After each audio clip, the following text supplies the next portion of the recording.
Imagine stepping into a city where the streets seem to read your mind.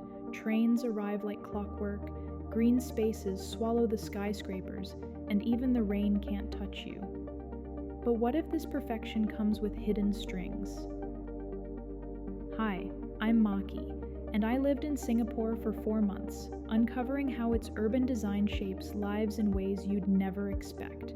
From hyper-efficient transport to lush gardens in a concrete jungle, Singapore feels like the future. But is it too good to be true? You're watching Makipolis, exploring cities that shape lives. To understand Singapore, you need to go back to its roots. In the 1960s, Singapore wasn't the gleaming metropolis you see today. It was a crowded port city, riddled with slums, limited clean water, and an unemployment rate hovering around 14%.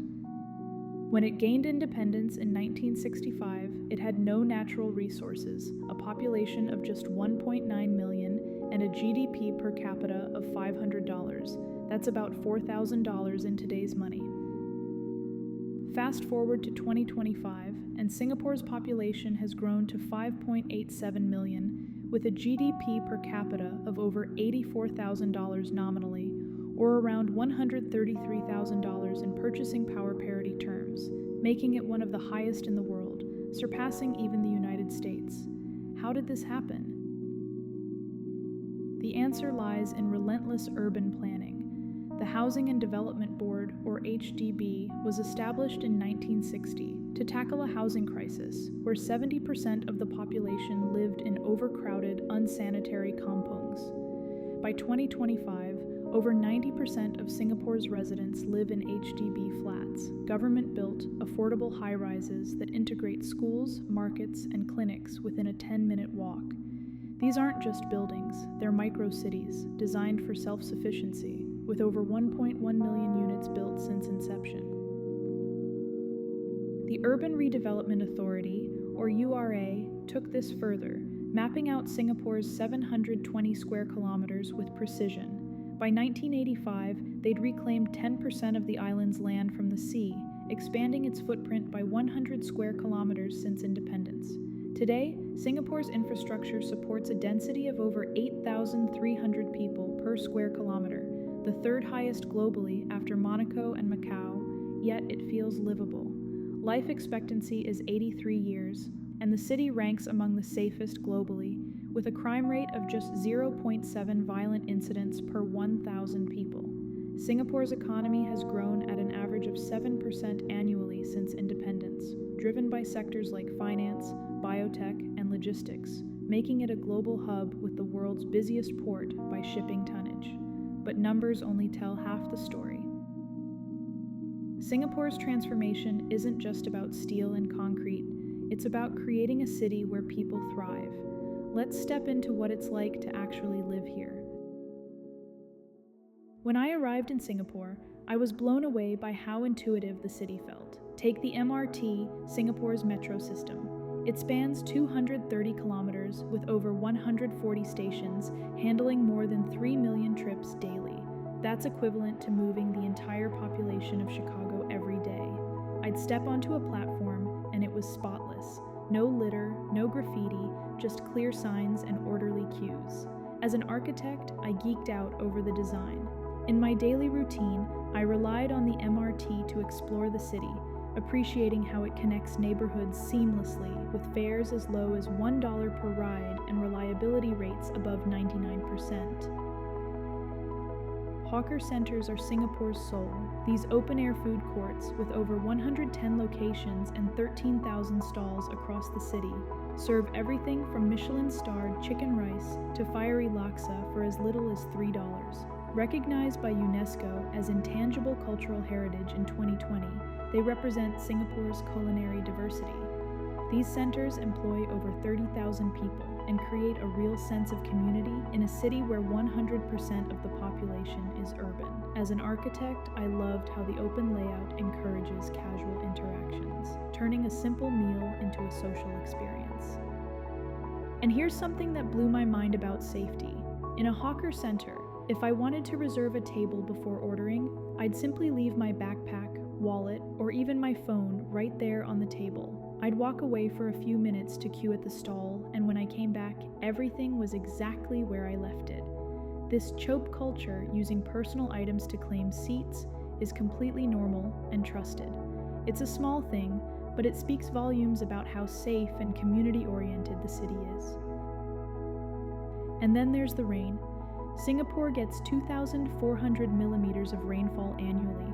That's twice as much as London, and humidity often hits 85%, with about 180 rainy days a year. But the city's got a fix: covered walkways, over 200 kilometers of these link HDB estates to MRT stations and shops. It's the kind of thoughtful design that makes you feel the city's working for you, especially in a place where the average temperature hovers around 27 to 31 degrees Celsius year-round. As an architect exploring the city on foot, I loved how walkable everything was. Trails like the southern ridges connect parks and offer skyline views, making daily commutes feel like part of the urban experience. That's when I realized Singapore's design doesn't just make life efficient, it makes it human. Singapore calls itself a city in a garden, and it's no exaggeration. By 2025, nearly 48% of its land is green. That's over 340 square kilometers of parks, gardens, and nature reserves, including 7,800 hectares preserved to date. The city has over 400 parks, 370 kilometers of park connectors, and 2.2 million trees planted under its greening initiatives. Gardens by the Bay, with its 18 super trees towering up to 50 meters, generates solar power and collects rainwater while doubling as a tourist magnet that attracts 10 million visitors annually. But it's not just for show. Bishan Ang Mo Kio Park, for instance, was redesigned in 2012 to turn a concrete canal into a naturalized river, boosting biodiversity by 30% and reducing urban heat by up to 4 degrees Celsius in surrounding areas. As an architect, I was obsessed with how these spaces blend form and function, contributing to Singapore's top rankings in global sustainability indices.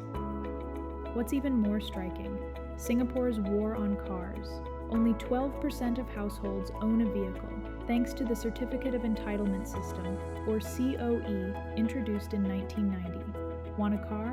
You'll pay up to $100,000 just for the 10-year permit, on top of the vehicle's cost, with taxes pushing a basic Toyota Corolla to $150,000. The result? 70% of trips are made by public transport, 20% by walking or cycling, reducing carbon emissions by an estimated 4.6 million tons annually. Singapore's 400 kilometers of cycling paths and pedestrian-friendly streets make it a breeze, with a walkability score of 78 out of 100, rivaling the best in Europe. Compare that to Los Angeles, where 80% of trips are by car, and you see why Singapore feels so different. This isn't just about reducing traffic, it's about prioritizing people. The city's transport system supports economic productivity, with commuters saving an average of 30 minutes per day compared to gridlocked cities like Bangkok.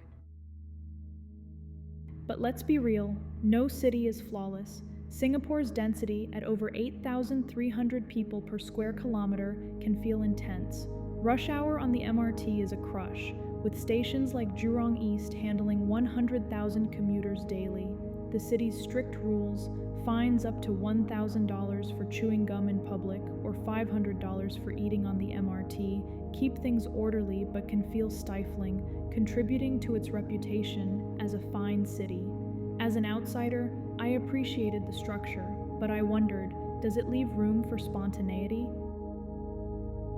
Cost is another hurdle. Singapore's cost of living is among the world's highest. A one-bedroom apartment in the city center averages $2,500 a month, and childcare costs can eat up 30% of household income. For young Singaporeans, home ownership rates are high at 89%, but many rely on HDB subsidies and 30-year mortgages. It's a trade-off. Stability for flexibility in a city where inflation has averaged 2% annually over the last decade. Looking ahead, Singapore's Green Plan 2030 is ambitious. The URA aims to add 1,000 hectares of green space, achieving 0.8 hectares per 1,000 residents, expand vertical gardens, and roll out autonomous buses. 200 are already in trials. By 2030, 80% of trips will be within 20 minutes of an MRT station. Energy efficiency will improve by 35% from 2005 levels, and green coverage will reach 50% of the island.